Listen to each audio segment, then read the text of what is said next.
Ito po ang magiging topic natin for today. Boying, nagwala dahil kay Leviste. Pambihira talaga. Ay, Boying, kamusta na ikaw? Ayusin na nga.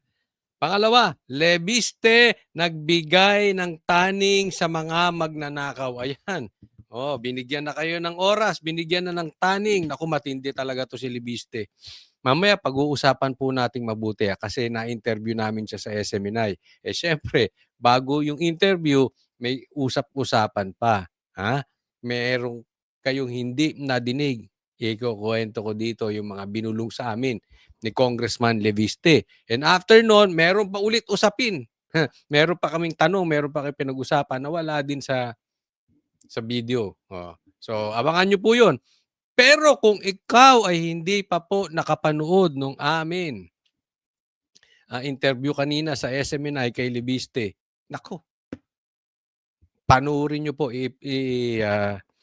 Nilagay ko po dito sa ating vlog, dito sa channel mismo natin ng Coach Oli News PH at ganoon na rin po sa Coach Oli News PH naman sa Facebook. Okay? So abangan nyo po yan. Ay, panoorin nyo po. Pangatlo, Duterte wala sa listahan. Ang daming manggagalaiti na naman nito. John Vic todo tanggol kay BBM. Kasabwat ba? O yun, tanong ko sa inyo. Kasabwat ba si John Vic? Todo tanggol eh. Panglima, PRRD, sinabing nandidiri kay BBM. Nandidiri na si PRRD kay BBM. No, di umano, pag-uusapan po nating lahat yan. Huwag po kayong aalis at sana po pagpasok nyo pa lang, i-like nyo agad itong vlog na ito. Huwag po kakalimutan na Coach Oli News PH at subscribe po sa mga hindi pa po subscriber ni Coach Oli. Sabi ni YouTube, more than half hindi pa po nakasubscribe sa channel ni Coach Oli. So sana mag-subscribe kayo. And ito, konting paalala, meron tayong kailangang banggitin bago tayo magsimula sa vlog. This is very, very important. Marami po kasing kumukuha ng video ni Coach Oli. Wala namang problema sa akin yan. Hindi naman po tayo madamot. Okay lang yan. Lalo't lalo na kung parehas tayo ng advokasya. Galit kayo sa adik, galit kayo sa mga NPA, rebelde, ayaw nyo sa mga magnanakaw sa gobyerno, wala kayong kinakampihan, pag tama, palakpakan, pag mali, banatan. So kung parehas tayong advokasya, okay lang yan. Wala pong problema kung kukuhanin niyo yung video ko. Pero, kasi may nakarating sa akin, chinap-chap yung video, napanood ko. And I don't care gaano kalaki man ang channel mo. Pag chinap-chap mo yung vlog ko, tapos inalis mo sa konteksto, umiba na, ay hindi na maganda yon. Okay? Wala pong ganunan. Kung gusto mo po, gumawa ka sarili mong vlog, pero wag mo akong gamitin. Kasi malalagay naman tayo sa alanganin, malilito yung ating mga manonood, parang naiba. Kasi yung iba china-chap-chap, tapos iba yung pinagdudugtong, iba na ang meaning. So pag umalis ka sa konteksto, iba na ang ibig sabihin. At pag may nakarating pa sa aking balita patungkol sa ganyan, ika-copyright kita. Okay? Sinasabi ko lang, hindi naman po tayo madamot. Kung ano lang sana yung gusto nating iparating, yun ang iparating ninyo. Okay? So sama-sama tayo. Lalo-lalo na doon sa mga galit sa adik at sa magnanakaw at sa NPA. Sige, go tayo dyan, ha? Okay. Hindi na po natin pagtatagalin. Diretso na po tayo agad-agad sa balita dahil kay Coach Oli, bida ang balita. Eto po, simulan po natin doon sa pinakagwapong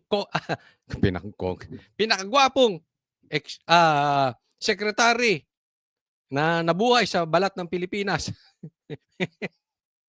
Punta po tayo dito kay Boying, yung paborito nyong best friend.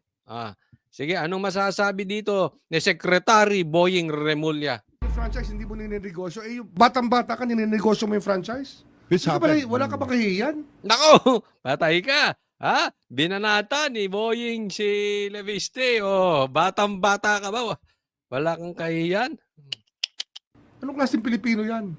Maanghang ang tirada ni Ombudsman Jesus Crispin Remulla kay Batangas 1st District Representative Leandro Leviste. Sa kanyang radio program kaninang umaga, sabi ni Remulla, iniimbestigahan na ang anyay pagbenta at paglipat ni Leviste sa prangkisa na nakuha ng kumpanya nito sa sektor ng solar energy na hindi anya inaprubahan ng Kongreso. Walang consent ang Congress sa transfer ng franchise na yan.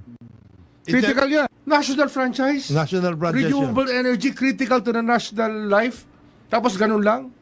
Na-flip. Bebenta mo, flip mo lang. Na-flip. Nanay mo pa, senador? Noong 2019, nakakuha sa Kongreso ng 25-year franchise ang solar company na pag-aari ni Leviste, anak ng nakaupo noong si Senador Loren Legarda. Nitong 2025, ibinenta ni Leviste sa isang power firm ang malaking bahagi ng kanyang shares ng kumpanya na nagkakahalaga ng 18.26 billion pesos. Ayon sa Section 18 ng Republic Act No. 11357, ang batas na nagbigay ng prangkisa sa solar company ni Leviste, hindi maaaring ibenta ang kumpanya o ang controlling interest dito nang walang approval ng Kongreso. Ayan, yan. Teka muna, okay? Dali muna natin dito. Lagay muna natin yan. Dito muna tayo sa picture na to. Okay, ako po, hindi ko po pinagtatanggol si Leviste. I'll be honest to you guys. Kanina ko lang siya na-meet. Okay, so wala kaming personal relationship, personal knowledge about kay Leviste. Oo. Pero, na-explain niya bahagya yung kanyang kalagayan dito sa kanyang franchise. Panuorin nyo na lang po kasi mahaba po yun. Yung vlog namin, yung interview namin sa kanya sa SMNI. Pero ito muna ang puntahan natin. Okay? Hindi po, again, ulitin, hindi po natin pinagtatanggol si Leviste. Kaya lang, eto yan. Bakit bigla-bigla naman nang gagalaiti eto si Boying doon sa franchise nitong negosyo, kung ano pa man yan, negosyo netong si Leviste. Yun yung nakakapagtaka eh. Bigla-bigla na lang. Dahil, obviously, ito ay tungkol sa Cabral Files. May hawak siyang listahan. May hawak siyang ebidensya. Dahil dati namang nabenta na yan ni Leviste. Ang tagal-tagal na po. Hindi ka naman naimik. Sasabihin, ngayon lang siya naupong ombudsman. Miski na. Di ba? Yung timing Yung timing po, ng pagwawala, kita mo galit na. Huwag kang magwawala, Boying. Lalo kang papangit niyan. Tingnan mo, nagwawala siya patungkol dyan. So, anong kinakalabasan nito?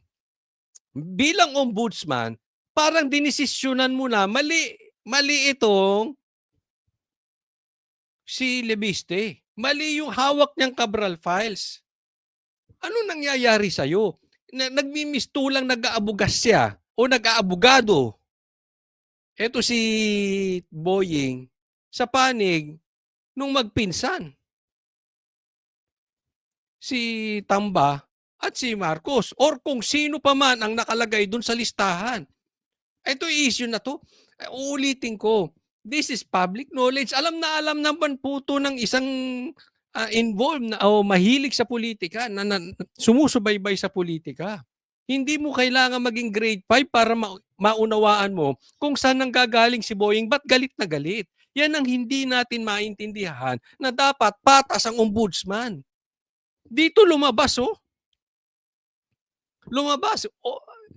Diniscuss po natin ito noong isang araw, pero mas matindi ngayon, galit na siya kay Leviste. So sa madaling salita, as early as now, malalaman natin, tingnan nyo, pupusta ako sa inyo. Hindi magtutugma yung listahan, yung Cabral Files ni Leviste tsaka ni Boying. Kasi ngayon pa lang, parang alam na ni Boying kung ano yung nasa listahan, baka nga alam na niya. At lumalabas, pinagtatanggol niya itong mga nasa listahan. Ganun na yun, hindi siya open. Hindi siya open doon sa hawak ni Cabral. Malaki po ang problema talaga ng Pilipinas.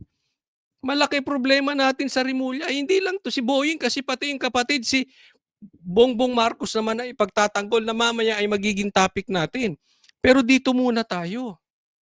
Anong nangyayari? Hindi ba dapat bilang ombudsman, ika'y natutuwa na yung namatay na tao ay may naiwang ebidensya na magiging solusyon dito sa malaking problema.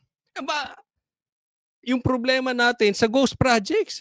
Akala ko ba yung investigasyon nyo, dadalhin nyo kung saan kayo dadalhin ng ebidensya. Yan na nga, dinadala na kayo sa ebidensya eh.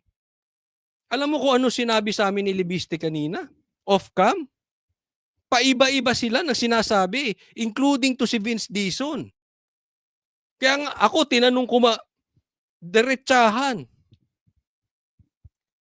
Malinis ba si Vince Dizon? Ganun as simple as that. Tinanong ko, malinis ba yan? Kasi ang tingin ng tao dyan, bago nilagay sa DPWH yan, malinis yan. Parang nagagalit sila, anong nangyayari kay Vince Dizon? Tinanong ko. At sinagot naman.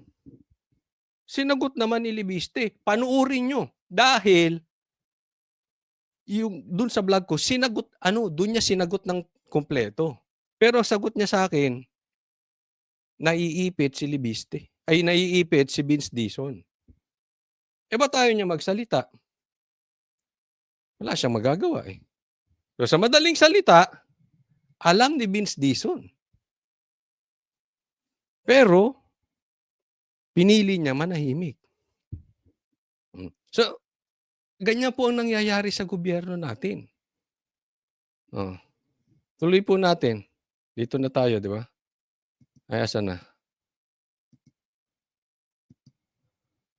Ayon sa Section 18 ng Republic Act No. 11357 ng approval ng Kongreso. Sabi ni Remulla, mas mabigat ang issue sa prangkisa ni Libiste kaysa hawak nitong tinatawag na Cabral Files na listahan umano ng mga pinondohan ng DPWH sa mga congressional district mula 2023. Ayan o, di ba? Kinumpare niya doon sa hawak na Cabral Files nitong si Libiste. Anong klaseng ombudsman to? Kahit naman, sabihin natin, may masamang ginawa si Libiste. Imagine na natin, si Libiste ang pinakamasamang congressman. Hindi ba dapat tinitingnan mo yung files? Kunin mo muna. Tingnan nyo muna. Imbestigahan nyo muna. Hindi kayo bukas. Alam mo, isa sa sagot sa akin ni Libiste nung tinanong ko yun, ang gobyernong ito, huwag kayo maingay, tayo-tayo lang naman nanonood. Sila Vince Dizon, etc., etc. Ayaw nila nung investigasyon sa ghost projects, di umano.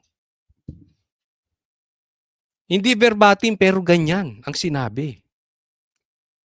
Pag inisip mo, may katotohanan ba yung sinabi ni Libiste? Pag tiningnan nyo yung nangyayari ngayon, parang ganun eh. O, di ba? Pati nga yung kay Bernardo. Nakikita nyo ba yung kay Bernardo? Anong sabi? Iba yung salaysay ni Bernardo ngayon doon sa hawak niya kay Cabral. Diyan sa Cabral Files. Palayo tayo eh. Tapos magagalit kayo pag sasabihin pinoprotektahan nyo masterminds. Hindi ba obvious nang gagalaitin na kayo agad-agad? Wala pa man din. Bigla kayong naglabas ng baho. Wala kaming pakialam sa baho ni Libiste. Wala kaming pakialam kung mabaho yan o mabango yan. Ang pakialam namin, hawak niya yung susi doon sa mga nagnakaw. Diyan sa ghost projects. Wala kaming pakialam diyan sa mga pasabog ninyo. Solusyonan natin tong ghost projects. So wag niyong ibenta sa amin yung baho ni Libiste. Hindi kami concerned dyan.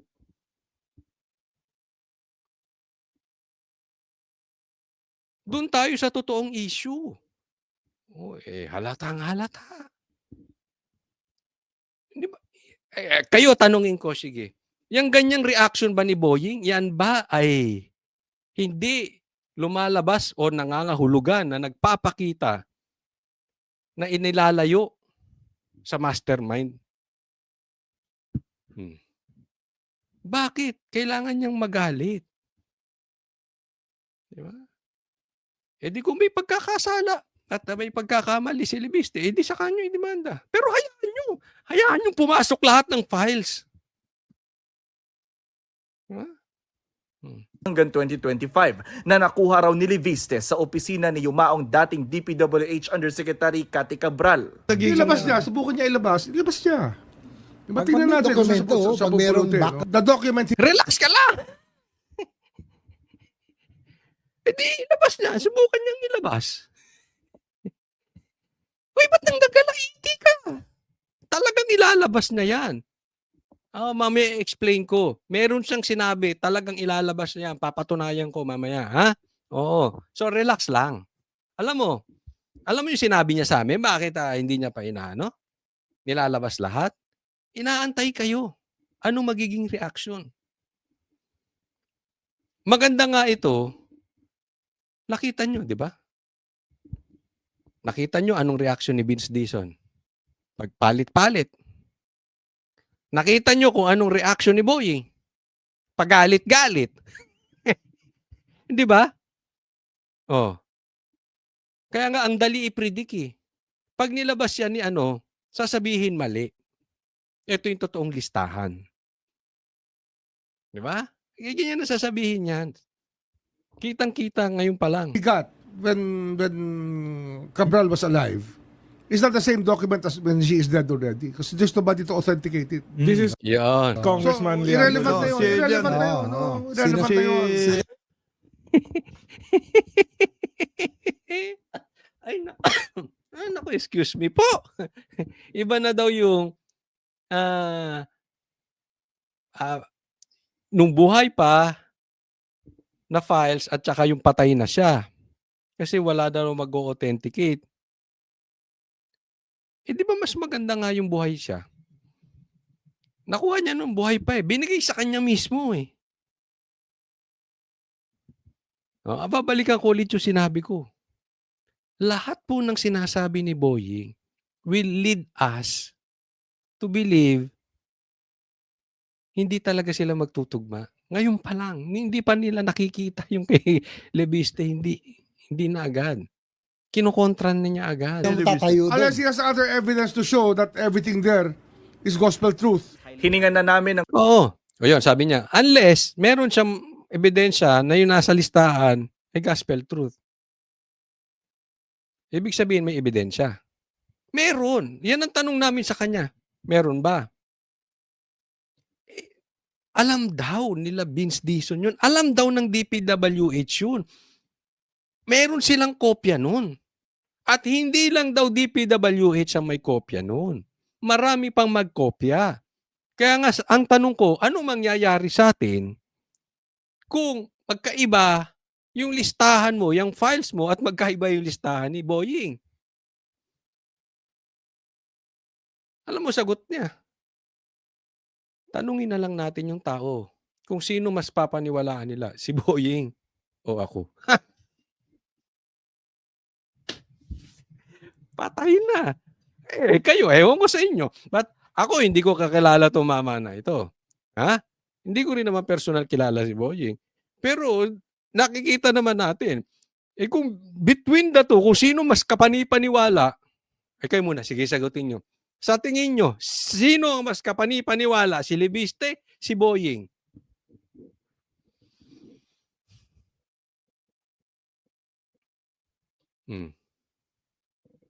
Ito pa.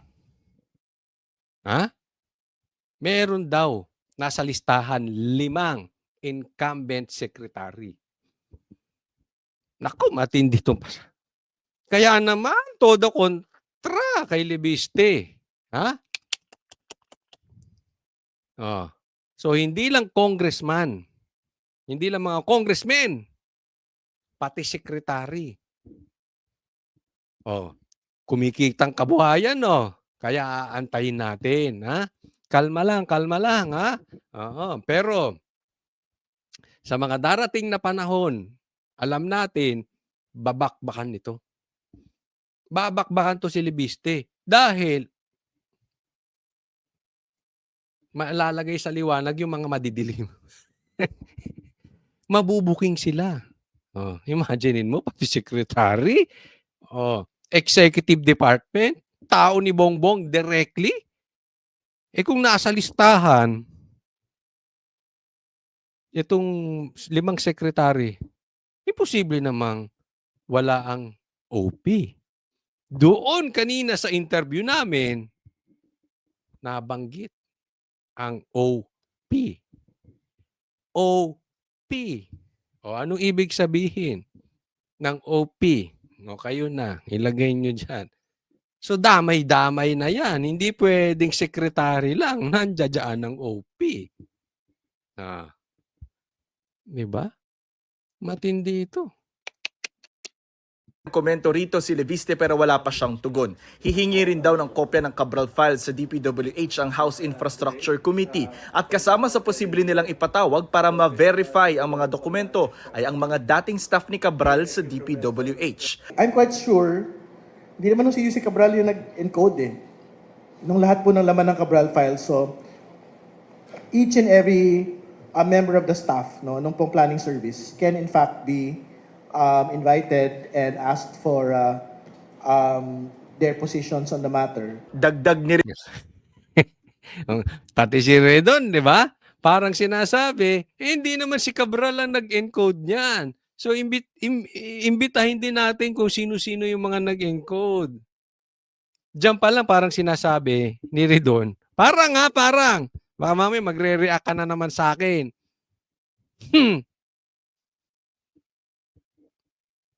Parang niya sinasabi, hindi naman lahat ng nasa files ni Leviste na nakuha niya kay Cabral ay totoo. Defensive ka, Teng. Ha? Ang aga-aga niyo maging defensive. Wala pang lumalabas na pangalan. Naku, triggered ang mga animal. Ang daming mga buhayang matitrigger lalo. Antay-antayin nyo lang kasi, syempre, kung ikaw ang nagnakaw, hindi ka naman nagnakaw na 10 piso o 10 milyon. Wala namang siguro magnanakaw lang ng 10 milyon dyan. Imposibleng hindi mo alam na nagnakaw ka. Kaya natatakot. Ang daming nagre-react. Baka nasa listahan sila. Dahil di pa nila nakikita. Kaya nga gusto nilang palabasin yung listahan eh. Para makita na nila once and for all, andun sila. Di ba? Ngayon pa lang, binibiyak na si Leviste. Nung mga siguro, posible nasa listahan. Kakatawa itong mga to. Alam mo, marami doon nag-a-absent dyan, ha? Ito, binanggit din ni Leviste para doon sa mga hindi na, kaya napakaganda, mapanood nyo po yun. Nandito po sa vlog ko, Coach Oli News PH sa YouTube at Coach Oli News PH 2. Nasa 2 na po tayo sa Facebook kasi lintik yung sinashadowban tayo. Nandoon po, panoorin nyo. Tinanong ko to si Redon. Kasi sabi ni Leviste, marami daw nag-absent ng mga congressman. Parang pinahiwatig niya na itong si Tambi, pala absent. Yung iba, lumalabas na lang pag budgetan na. So tinanong ko ngayon, si Redon, pala pasok ba to, pala absent? Sabi niya, masipag yan, masipag. Sabi ni Libis, masipag yan, masipag. Anong masipag? Masipag pumasok? Hindi. Masipag sa presscon. Kaya lumalaki butas ng ilong nito, animal. Anak kaya ito ni Boying? Kasi, Mr. Presscon eh. Di ba, nakakita na ba kayo ng ombudsman mga ganyan? Nakita na kayo ng sino sa balat ng Pilipinas ang pinakamalakas magpa-presscon na SOJ? Tapos ngayon, ombudsman pa. Sino lalo sa ombudsman ang hilig magpa... lalo ito si Redon. Pati yung pagkumpiska ng lisensya, pinakialaman. Anyway, ayan na natin yun. Dito tayo sa Cabral Files. Oo, ang sipag mo daw. Ha? Ah, ano to eh. Hindi ko sinasabing fame horse siya, pero ang punto ko lang, ang sinasabi dito, parang makikita mo talaga sino yung mga epalitiko. Doon, agad-agad nang babalik ang investigasyon ng komite sa anomalya sa flood control projects sakaling buwagin na ng tuluyan ng Independent Commission for Infrastructure. Para sa GMA Integrated Bakit ba galit na galit kayo sa mga nag-iimbista sa flood control? Ito, pakinggan po natin, napakaganda na itong parte ng interview namin kay Libiste. Oh, ito. Ito napakaganda nitong sinabi na ito. Isa po ako sa nagtanong nito at ito ay parte ng interview namin kanina. Haba ng interview namin sa kanya, 2 oras kalahati. Pero ito, magandang mapakinggan nyo. Napaka-importante nito. 4 na distrito sa bansa ay 0 ang allocable budget. 2 sa Davao City, 1 sa Davao del Norte, at 1 Sino ba yung mga nandun? Kasi Ayun, 2 sa Davao City, isa pang Davao yun o basta. Oh, at saka sa Zamboanga. Congressman puro Davao Pulong, Ungab, Bebot Alvarez, at Kimer Olaso. Nako! Yung sa sinabi mo niyan, lalo manggagalaiti si Boying, lalo manggagalaiti yung mga Pinklawan, at higit sa lahat, lalo manggagalaiti yung mga BBM. Kasi gusto nila lahat ng bagay, kasalanan ng Duterte. Sila pala yung walang allocable budget. 4 lang. Kaya sabi nga niya, pati nanay niya meron. Pero ito, 4 lang. Bigyan niya, pambira. Hindi nyo naman binigyan. Ako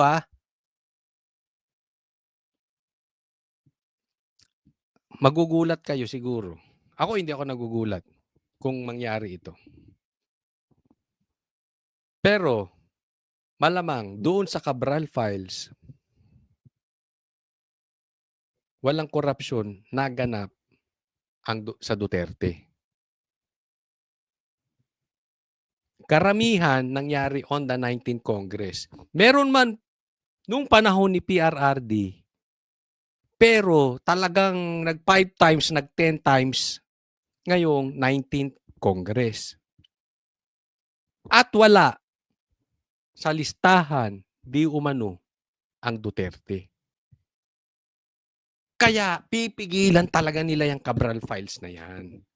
Kasi maraming mapapasama, tapos lalabas pa ang katotohanan patungkol sa Duterte. Hindi sila talaga nakakatanggap ng pera. Ayan nga 0 allocable budget. Pulong, anak. 'Di ba? Tapos Ungab, Alvarez, yung mga yan. Alam naman nating Duterte ang mga yan. So, ganyan ang kalabasan dyan. Pag Duterte ka, ala ka. Tapos ang pagbibintangan nila sa confidential funds, Duterte. Kinukuripot na nga nila ang Duterte. Ultimo yung mga kaalyado ng Duterte, kinukuripot na. Yung panalo ng Duterte party list, youth party list hindi pinapasok. Kahit silang pinakamalaki ang boto, 3 upuan sa Congress, hindi pinapasok. Ganyan po nila gapitin ang Duterte. Tapos sila pa magkakaroon sa flood control projects. Tapos yung pinagmamalaki nila na confidential funds ni BP Sara, na kung i-compare mo sa confidential funds ni Bongbong Marcos, barya. Matindi to. Sasabihin naman, Maka Duterte, hindi ganun. Kasi yung listahan daw niya ng Cabral Files, may alam ng DPWH. Alam nila Vince Dizon. Alam ng marami. Pwede nilang i-counter-check. Nagtataka naman ako kay Boeing, bakit ayaw i-counter-check? If I'm not Yun. mistaken. At dapat lang ikumpirma ng DPWH, totoo ba ito o hindi? Yan. Kasi factual naman yan Yes. Pangalawa, sa list of proponents ng insertions nandiyan din po. At kaya parang ikinalungkot ng ibang mga nag-i-interview na tinanong ako, meron ba si Duterte dyan? Sabi ko, wala. Parang Ito kung- hindi yun yung sagot na gusto nilang marinig eh. Pwede mong sagutin o... Ito naman si Coach Oli, ang gulo, tanong ng tanong. O ano ang tanong mo? Sinasabi pa nga niya na wala sa listahan ng Duterte. Tinanong na daw ng ibang media yan. Wala daw sa listahan ng Duterte. Pasok ka ng pasok, Coach Oli. O ano man sagot mo? Ano man tanong mo, Coach Oli? Kung ayaw mo sagutin, okay lang. Pero dediretsuhin ko na. Andyan ba sa listahan si Congressman Romualdez? Nako, ayan. Halos buong 19th Congress ay nandun. Pero Sino lang wala? si Congressman Pulong, nasa 19th Congress, wala siya doon. Nako. Sira ang naratibo ng mga sip-sip puwet, kain-tae ng mga pinklawan. Gagalit sila. Isipin mo, so karamihan dyan, nakapagnakaw. Hindi naman lahat nasa listahan magnanakaw. Pero si Pulong wala. Patay. Yun. At yung allocable niya, zero. Oh. Sa 2025. Ito pa mga zero na to. Ito, so process of elimination. Pag hindi niya nabanggit, nandun. Kaya, Sinasabi ko lang naman yung nakalagay sa listahan eh. Baka So alam na natin, di ba? Sino ang nasa listahan ni Cabral Files? Ako, alam na natin sino yung mga salarin. Posibleng salarin. Dyan sa flood control projects. dahil dito, dapat maglagay na lang sila ng project sa kanila para masabi nila meron. Pero sa 2025 talagang wala. Pero kung ang nanay mo nandoon ba sa... Halos lahat na-report naman na ng bilyonaryo. Ayan.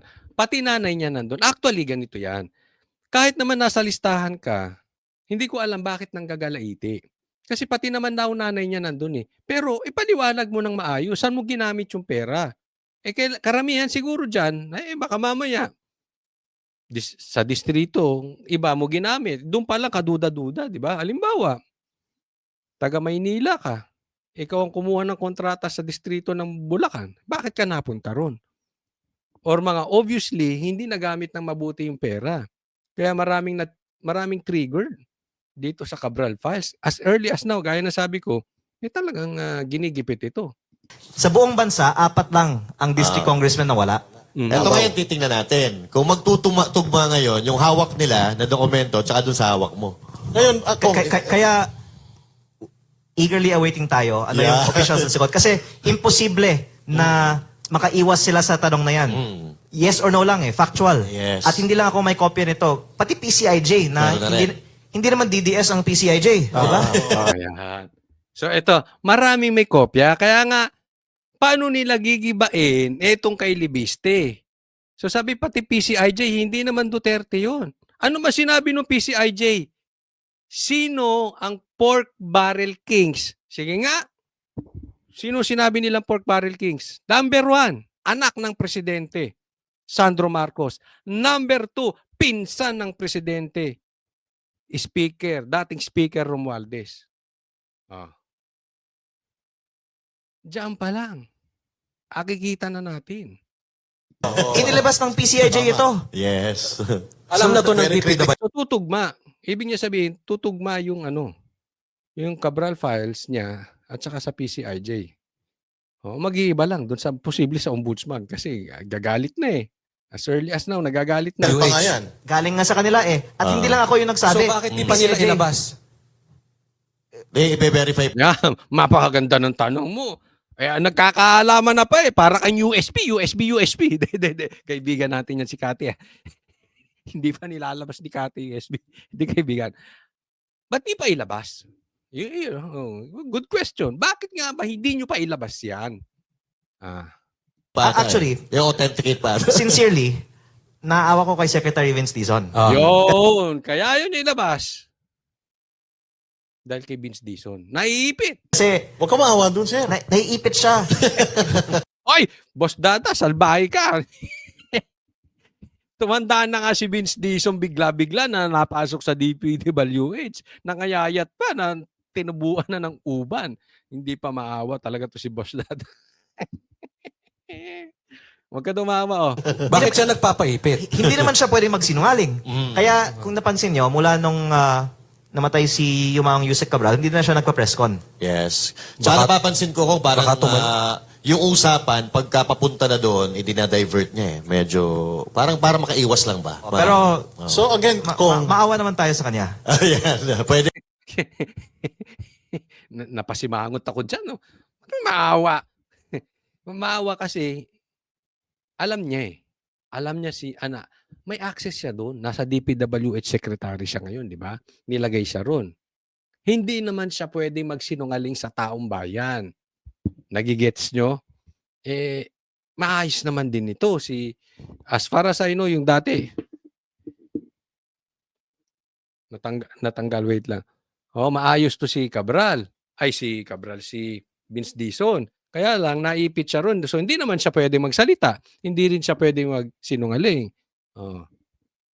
Kaya nga, ito sasabihin ni Coach Oli. pwede.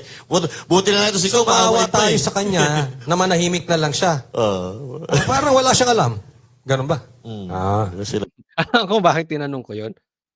To emphasize. Yan. Style ko yan. Tatanong ko para maliwanag. Maawa tayo sa kanya. Tumahimik na lang siya. Kayo ba? Anong sa tingin ninyo? Kayo naman tatanungin ko. Maawa tayo sa kanya? Tumanahimik na lang si Dizon? Since hindi naman siya pwedeng magsinungaling, hindi niya naman pwedeng ilaglag itong mga nasa files? O dahil ikaw ay empleyado ng Pilipino, dapat isipin mo yung taong bayan. Sabihin mo kung ano yung talagang nasa listahan. Huwag kang matakot dyan sa mga amo mo kung nanglaglagay sa'yo. Dyan sa mga kaibigan mo sa gobyerno. Kayo, dapat bang magsalita si Vince Dizon? Nasabi natin eh. Ganda ng ngiti ko. Ang ganda. Nadiin natin Ganun eh. ba? Sinasabi natin eh. Okay. Kaya naman, puntahan natin tong next.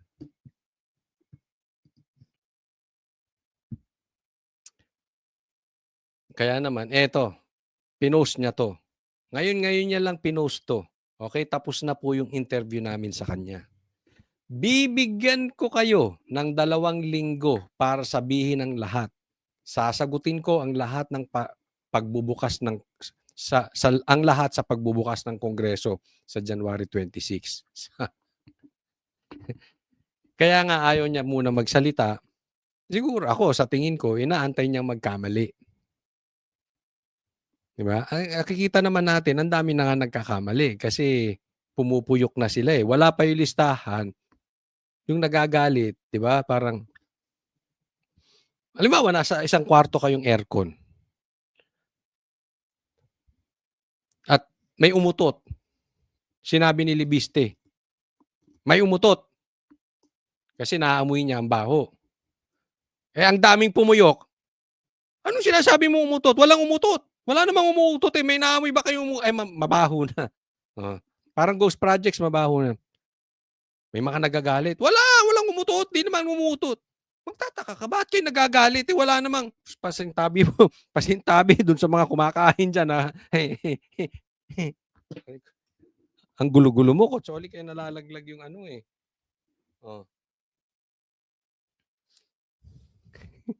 Wala. Bakit ba itong mga ito nagagalit kung may sinabi si Libisting may umutot? Ba't kayo nagagalit kung may sinabi niya may umutot kung hindi ka naman umutot? Kaya lang, baka ikaw yung umutot o baka mamaya hindi ka lang umutot. Baka may tae ka na sa puwet. Di ba ganon?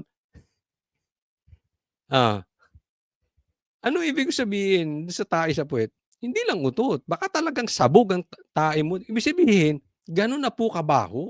Nangangaalingasaw na. Umaalingasaw na.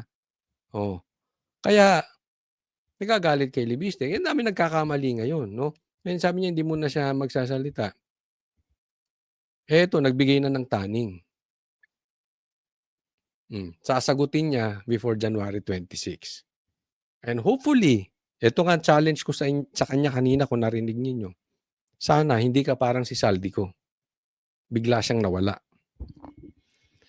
Ang pagkakaiba lang ni Libiste kay Saldico, si Saldico madumi. May nagnakaw din. Si Libiste, wala. Alam naman natin, itong pamilya nila, bilyonaryo na to eh. Hindi nga daw siya tumanggap ng bonus, yung MOOE, wala din siya. Sa madaling salita, yung on the side na pabigay-bigay galing kay speaker, di umano, na kung tawagin mo mang pork barrel yan, pork barrel o soft pork ang tawag nila dyan, wala siyang tinanggap. Mahirap takutin yung ganyan. Bakit? Malinis eh. Siguro itong tungkol lang dito sa solar light na something, pero hindi di ba? Pansin nyo, bilyar tumahimik because of prime water. Lumipat sa kabila. Ito, hindi mo madaling matakot. Di ba? Talagang mayaman eh. Walang korupsyon. Hindi kasali sa listahan. Paano nila kokontrolin? So, gawan nyo na lang ng paraan, umamin na kayo. Ito lang masasabi ko. Kung talaga namang may nakuha ka at nasa listahan ka ng Cabral files, hindi ipaliwanag mo na lang kung talagang malinis ang iyong budhi at wala kang nagawa. Eh ba't hindi mo na lang ipaliwanag sa mo nagamit yung pera? Kasi, the more you attack Libiste, nagmumukha kayong guilty. Oo. Kasi ba't nyo inaatake? Naglalabas lang naman siya ng nakuha niya doon sa Cabral files. Ang lumalabas niyan, pag naglalabas ng katotohanan, nagagalit kayo. Hindi naman porket nasa listahan, masama na agad. Diba? Kung maipaliwanag nyo ng maayos, huwag kayong guilty. Diba? So, ako aantayin ko itong January 26. Yan ang challenge ko. Huwag ka sana magkaya doon sa iba na pag napunta na sa national figure, nagbago na. Yung pumasok ng prinsipyo, lumabas na trapo. Huwag kang magaya kay Saldico, nagsalita para lang iligtas yung sarili, hindi na natin alam kung ano na ang deal nila sa government ngayon.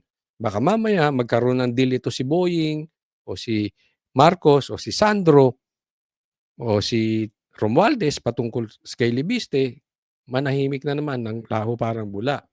Sabi ko, dare ko sa kanya, sana ito'y tapusin mo hanggang dulo. Diba? Oo. So, ulitin ko, hindi ibig sabihin nasa listahan kayo, masama kayo. Kaya huwag muna kayong magalit. Paliwanag nyo na lang. Kayo ba? Mas naniniwala kayo sa listahan nito si Libiste? Na Cabral files? O yung hawak ng ombudsman?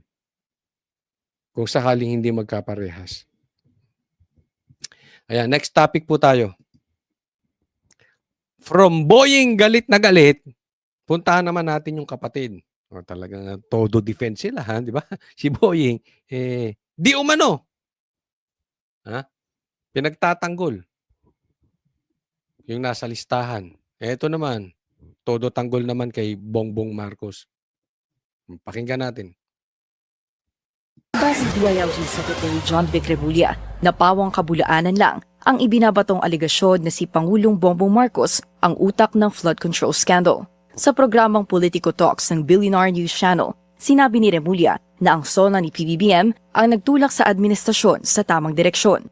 I can say that is totally false. Ayun masasabi ko with no doubt in my mind and my heart and all what I've seen, it is not true at all. Nahiya naman kayo. Unang pagkakataon to na ang presidente ay humarap sa tao at sinabing mahiya naman kayo. So ang sinasabi dito ni John Vic Remulla, to si Secretary John Vic Remulla, na hindi totoo yung sinabi ni Chavit Singson dahil si Bongbong Marcos pa nga ang nagsabi mahiya naman kayo. So sa madaling salita, nasa isang GC sila ni Claire. Bakit nasa isang GC? Parehas sila eh. Ha? Hindi guilty ang presidente dahil siya nga ang nagbukas nitong flood control projects. Siya ang nagsabi, mahiya naman kayo. Siya ang nagsabing paiimbestigahan yung flood control projects. Kaya hindi totoo na involved siya doon sa Nakawan, dyan sa flood control projects, dyan sa Nakawan, dyan sa ghost projects. Pareha sila ng litanya ni hindi ko alam kung ito si John Vic kasi may sinasabi na merong 5 na nasa Cabral files, nasa listahan, na kinabang din. Hindi ko alam kung kasama dyan si Claire, antayin na lang natin, and kasama rin si John Vic o kasama si Boying. Antayin natin. Pero to continue, iisa, di ba? Iisa ang kanilang litanya. Teka muna, hindi ganun. Dahil kung sasabihin yung hindi involved ang presidente dyan sa Nakawan dahil siya lang ang naglabas, napakababaw naman nun. Napakababaw na, yan lang ang pagtatanggol. Yan lang ang punto ng isang abogado na si Claire. Naginaya naman, o di ko alam, baka siya nagsimula, siya ang ginaya ni Claire. Naginaya naman, di umano, o ni John Vic. Diba? Pero ang babaw. Kasi yan yung gina-explain ko eh. Hindi porket ikaw nagsabi kasi tandaan nyo po, ipinagmalaki ni Bongbong Marcos yung flood control projects. Sabi niya, 5,100 flood control projects. Pagkatapos, bumaha. Again, uulitin ko doon sa mga hindi pa nakapanood sa akin. Sinabi ko yan, hindi ko makakalimutan yan dahil pagkatapos ipagmalaki ni BBM, yung flood control projects, kinabukasan binaha, we were at Davao that time. It was before the siege. Kaya alam na alam ko hindi ko makakalimutan yan. Nung bumaha, tapos patuloy ang baha for 1 year in the Philippines or so, ang palusot ni Bongbong, andyan ang flood control projects. Pinagtanggol niya, andyan. Ano, di ba naalala niyo yun? Na-overwhelm lang. So pinagtanggol niya. Tapos nung hindi na niya talaga mapagtanggol kasi kaliwat kanan na ang baha, nangangamoy na yung baho ng tae nila, nangangamoy na yung baho ng kanilang kagaguhan, saka lang siya nagsalita. So hindi mo pwedeng i-defend ang presidente dahil siya ang nagpaano. Hindi. Trinay niyang itinago ito dahil ipinagmalaki niya. Nung umamoy na, hindi niya na kayang ipagtanggol, dumistansya na siya. Inunahan niya na ng banat. Kaya hindi okay lang to si John Vic, hindi naman abogado to, pero to si Auntie Claire, abogado. Pambihira. Ganyan niya lang sasabihin na walang ginawa ang presidente. It's impossible. I don't even believe that the president is part of it. In my opinion, the president is one of the masterminds. Naming them, Na inaano nyo talaga nilagay niya sa posisyon yung gobyerno para i-correct ang sarili niya. And it's never happened that way before. Ito ang sagot ni Remulla sa mga paratang ni former Ilocos Sur Governor Chavit Singson, partikular na sa umano'y kaugnayan ni PBBM. alam mo, sinasabi nila na hindi nangyari, hindi ginawa ng ibang presidente yan. Yung isinawalat yung tungkol sa ghost projects. Wala naman. Or kung meron man, sabi nga ni Libiste, hindi ganun katindi. Yung ngayon matindi, 5 times, 10 times. Makikita nyo naman sa budgetan eh. Diba? Nangyari noon, pinakamalaking budget, mas malaki pa sa Department of Education, yung DPWH. Sa maanomalyang flood control projects, matatanda ang inakusahan din ni Singson ang Pangulo na may paboritong contractor sa Ilocos Norte. Nagsimula ang iringan ng dating magkaalyado simula ng isnabin umano ng Pangulo, si Singson. Alam mo, yan ang dapat nila sabihin. Bakit may paboritong contractor yung presidente? Sila na. Ang contractor nila dyan sa Ilocos Norte. Sa katunayan, yung Diskaya, isa sa mga contractor nila. Di ba? Ano sinabi ni Libiste? Sa pangatlo po yan, Saldico, Tapos sino yung isang Garjola, Garjola, tapos itong Diskaya. 'Di ba? Ba't hindi yun nasabihin niyo, hindi namin paborito yung contractor na yan. Hindi wala talagang dumaan yan sa proseso. Do'n niyo ipaliwanag. Punta po tayo sa detalye, 'wag yang ganyan. Yung paliwanag niyo siya lang ang naglabas. Kalokohan yun. Si Singson. Bagay na hindi nagustuhan ng dating gobernador, lalo't pinili niya raw na tulungan ang mga Marcos noong 2022 elections. Dagdag ni Remulla, ilabas daw dapat ni Singson ang pruweba sa kanya mga aligasyon dahil sa ngayon, lumalabas umano na puro salita lamang ang dating gobernador. Naghahanap siya ng ebidensya. Hindi ba nilabas niya? Hindi ka ba nakikinig nung interview? Nilabas niya, eto ang mga contractors niya, may numero. Hindi ba, nagkakamali ba ako ng pagkakaalala? Kasi nangingi siya ebidensya eh. Doon naman sa presko ni Chabit, may detalye. Ito yung mga pangalan ng contractor niya. Ito yung mga amount. Ano mang gusto mong klaseng ebidensya pa? Samantala, hindi rin itinanggi ni Remulla na may pondo pa para sa flood control project sa 2026 General Appropriations Act. Pero, konting-konti lang daw ito. Nakalaan ng maliit na porsyento ng budget na ito para sa flood-prone area sa bansa. Una na rin sinabi ng DPWH na ang mahigit 2 bilyong pisong budget allocation sa flood control ay para sa repairs and maintenance ng mga naunang mga proyekto noong mga nakaraang taon. Bagaman hindi na Pero na ba talagang, ako kasi ako dito sa hindi ko maalala eh. May nangyari na ba na ang secretary ay magkapatid? Yung isa naging SOJ, tapos si John Big. Tapos ngayon, ginawa namang ombudsman. Favorite mo, Bongbong, ang mga Remulla? Ano ang meron ng Remulla? Ako yung nagtataka lang eh.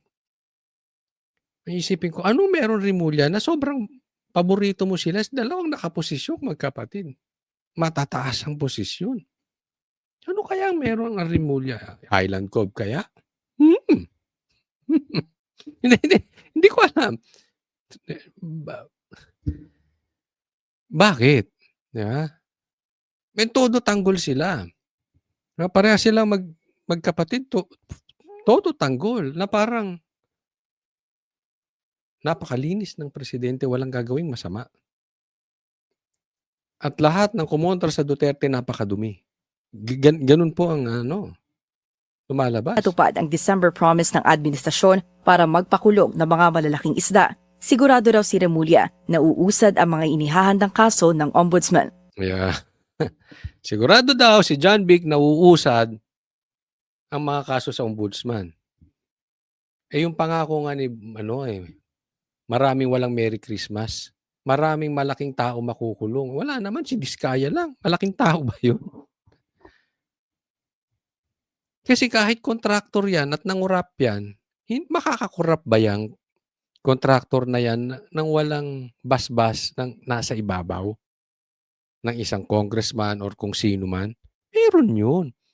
Pareha silang nagnakaw. Most probably, mas malaki pa ang nakaw kung congressman man yun.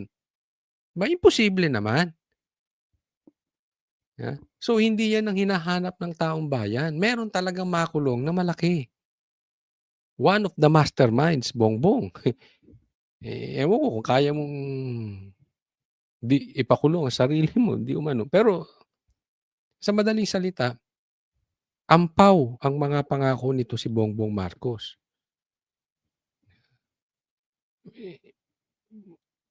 Parang ganito lang po yung mga kababayan. Pag wala ng tiwala ang taong bayan sa liderato, it will soon fall apart. Babagsak ang ekonomiya, magkakagulo, mawawalan tayo ng sistema. Kasi ganito, halimbawa, may nangutang sa yung tao. Pinautang mo, hindi nagbayad. Nangako, magbabayad ulit. Pautangin mo ulit. Pinautang mo ulit. Hindi ulit nagbayad. Tapos nangako magbabayad. Pinautang mo ulit. Kasi ganyan nangyayari kay Bongbong, pangako ng pangako na hindi nangyayari. Darating ang time, kayo pang-apat, uutangan kayo ulit ng hindi pa nagbabayad sa inyo, pauutangin nyo. This is a serious question. Mukhang joke siya, pero ito ang nangyayari. Wala ka ng tiwala dun sa nangungutang sa'yo. Palakihin natin to. In a bigger scale. Pag walang tiwala ang taong bayan sa presidente, because how he handle yung utang, o kunwari yung utang, or how he handle the problem of ghost projects, wala nang tiwala. Magulo po ito. Maraming lalayas kasi babagsak ang ekonomiya ng Pilipinas. Ha? Hindi, ay kayo, kung nangungutang, hindi ka na pauutangin. Kasi puro ka pangako, animal. Malaking problema natin. Next po. Kaya naman, nabanggit ito ni PRRD. Tingnan nyo po sa amin. FPRRD, ayaw umuwi hanggat si Marcos Jr. pa ang Pangulo. Alam mo, parang sinasabi ni PRRD rito, nandidiri ako sa iyo, Bongbong Marcos. Sa sobrang nakakadiri ka, ayaw ko nang umuwi. Kasi tingnan nyo, kung ikaw ay kinulong sa ibang bansa, kahit anong mangyari, first priority mo, makawala ka doon, makaalis ka doon sa kulungan sa ibang bansa at dalhin ka sa Pilipinas. Diba? Yan ang instinct eh. Sana makapag ko, diba? Makapag-bail ako, makauwi ako sa pamilya ko, sa ko. Diba? Sinong nakakulong sa ibang bansa na ayaw umuwi? Si PRRD lang. Bakit? Sobrang nakakadiri itong administrasyon ni Bongbong Marcos. Iyan ay pagsasabi, walang mangyayari sa Pilipinas hanggat nakaupo si Bongbong Marcos. Isipin mo, may adik na presidente. Anong mangyayari sa Pilipinas? Kaya naunawaan ko kahit mahirap nakakulong sa ibang bansa. Yung nakakulong ka na lang, mahirap na. Yung nasa ibang bansa ka pa, mas mahirap. Pero mas gugustuhin niya pa yun kaysa kay Bong makauwi dito sa panunungkulan ni Bongbong. Sabi niya, dito lang daw muna siya hanggat si Bangag pa ang presidente. Ngayon, tanong, sinungaling ba si PRRD na bangag si Bongbong Marcos? Ayun po, napakaliwanag. Diba?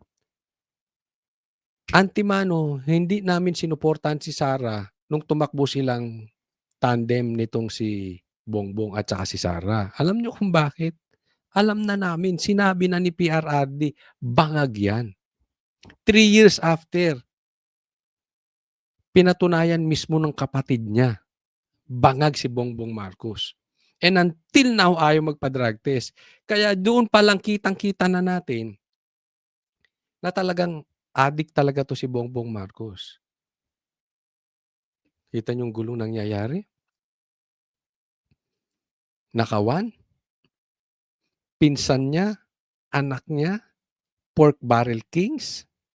2 sekretary? Magkapatid nakaupo? Ganyan po ang pangunguna ng isang bangag. Nakakatakot po. No? And I really don't know paano magsusurvive ang Pilipinas.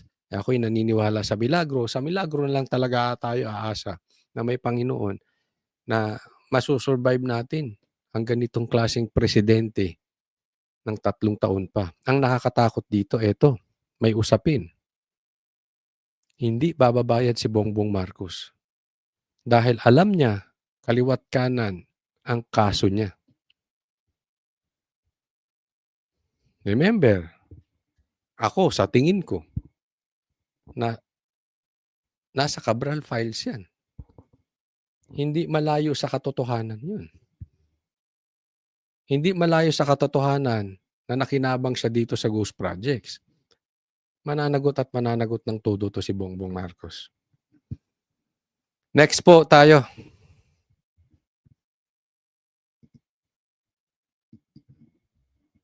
Ito, taas ang kamay ng mga taga-UAE.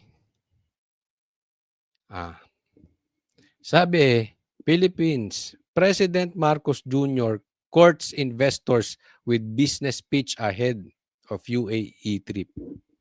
So sa madaling salita, naghahanap ng mga investor sa UAE. Ito si Bongbong. Adik ka ba? Yung mga taga-UAE mag-i-invest sa atin. Alam mo bang ang ganda dyan sa UAE? Talagang maraming mga investor nagpupunta sa UAE. Bakit? Mapayapa. Bakit? Walang tax. Bakit? Mababa. Walang korupsyon. Sa Pilipinas, ang taas ng tax, pati kuryente natin. Kaya nga sabi ko, maganda itong panukala ni Chis Escudero na alisan ng VAT ang kuryente nang bumaba naman. Isa tayo sa pinakamataas na tax. Isa tayo sa pinakamataas na kuryente. Oh. Paano ka mag-iinganyo ng mga negosyante rito? Isa tayo sa mga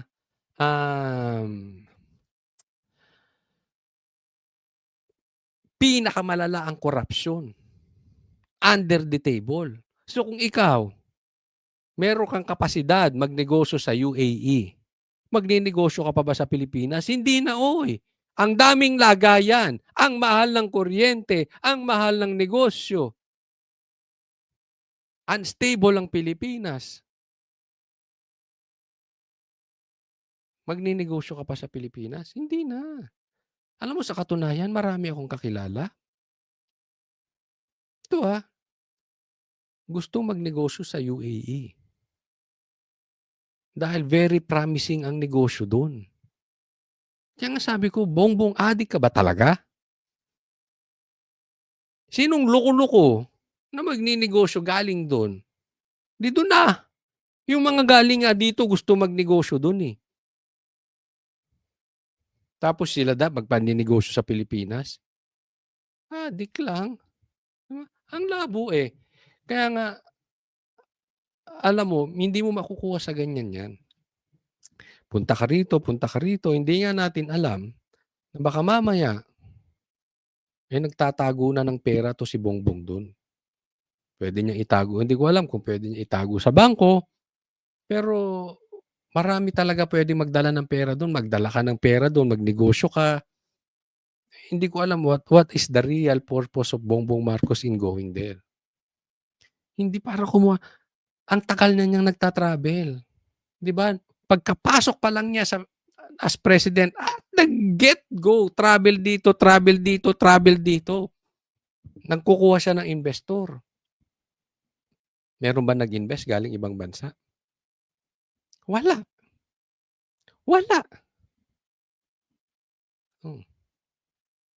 Kaya sabi nung iba, baka parang pumunta ron, nagtangay lang ng pera. Possibility yan sa UAE. Madali ang money laundering dyan. Maganda ang negosyo. Hindi ko sinasabi for a fact na talagang nagtago si Bongbong ng pera dyan. But it's a possible reason kung bakit siya punta ng punta. Bakit siya punta labas ng bansa at bakit siya nagpunta ng UAE. Pustahan tayo, wala namang makukuha ang investor yan. No? Sabi ko, loko-loko ka ba? Kung may capacity ka mag-invest sa UAE, bakit pa sa Pinas? I'm talking about reality lang. Next po tayo.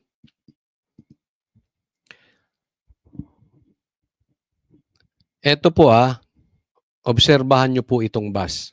Obserbahan nyo lang po.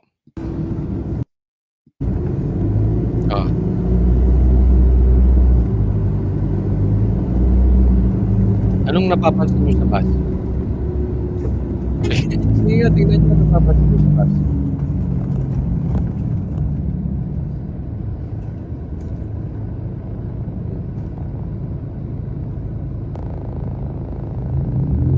Tingnan nyo lang mabuti siya. Observe lang. Kita nyo? Nakita nyo? Nakita nyo? Ah. Kita nyo ha? Ang itim ng usok. Yung bus, bulok-bulok na. Okay? Hindi nga natin alam, ha? Ito lang ang issue dyan. Para sa akin. Paano nakakakuha ng rehistro yan? Di ba pagka mag-rehistro ka, may smoke belching test. Diba? May test po lahat. Signal light nyo, check-in, condition. Itsura pa lang bubulok-bulok na Diba? O, isipin mo, ang daming sign yan. Ang tanong, na-check ba? Sige, sino may sasakyan dito na nasa Pilipinas? Pag nagpaparehistro kayo, meron ba kayong nakikita ng mga bus na chinecheck ang bus? May nakikita ba kayo na chinecheck ang mga truck? Bakit puro kotse lang ang chinecheck? Bakit puro motor lang? Bakit walang truck, walang pinupuntahan sila sa kanilang lugar? May special treatment? O hindi talaga chinecheck yung bus? Alam nyo, kung chinecheck nyo ang mga kotse, dapat mas checkin nyo ang mga bus. Kasi napakadelikado niyan. Ilan na po ang na-involve sa kalsada na aksidente dahil ang truck o ang bus nalaglag sa bangin dahil nawala ng preno. Kinaladkad ilang sasakyan dahil nawala ng preno. Ilan na po ang involved na driver na gumagamit ng shabu pag nagda-drive. Dapat po maghigpit. Alam niyo kung bakit ito inaano to? Kasi maraming kargang pasahero. At hindi lang po iisa usually ang bus company. Hindi lang isa ang kanilang bus. So kung ang isang bus ay ganyan, karamihan ng bus niyan ganyan din. So ibig sabihin, lalo maraming madidisgrasya. At napakalaki ng disgrasya pag ang na-involve bus. Kahit truck. Kasi kakalag ka rin, maraming mai-involve na sasakyan. Yung weight lang nila is enough na maraming pataying tao. Isipin nyo. Kaya dapat ito talagang pagtuunan din ng pansin ng gobyerno. Ito binigyan kong pansin dahil may nagbigay sa akin ng coach. Napaka-delikado niyan. Tinignan ko. At totoo, hindi lang delikado dahil sa aksidente. Kahit sa gabi yan Diba? Mausukan ka ng ganyan, maglalabo ang paningin mo. At sa kalusugan, masama yan. Sana patas lang naman tayo. Ha? Kaya dapat checkin nyo to. Ayusin lang po natin. Ito, kung di ako nagkakamali, itong bus na ito parang parang ito yung SM Yulo na ginagawa. Yan sa pagkalagpas ng Calax. Paakyat ko ng Tagaytay. Okay? So, maganda pa naman ang hangin dyan sa Tagaytay. Huwag mo nang sana walang ganyan. But anyway, ayusin nyo po yan Kung sino man ang involved dyan, hindi ko po kayo titigilan. Ako po ay magbabantay. So sana itong bus company na to ayusin nyo yan. Okay, hanggang dyan lang po ang ating vlog ngayon. Sana po doon sa mga hindi pa po natin subscriber, sana po ay mag-subscribe po kayo and mapanood nyo, masubaybayan nyo ang aking mga vlog simula't simula hanggang sa huli. Pero napaka-importante ng inyong like. Importante po yun. Maraming salamat po. God bless everyone.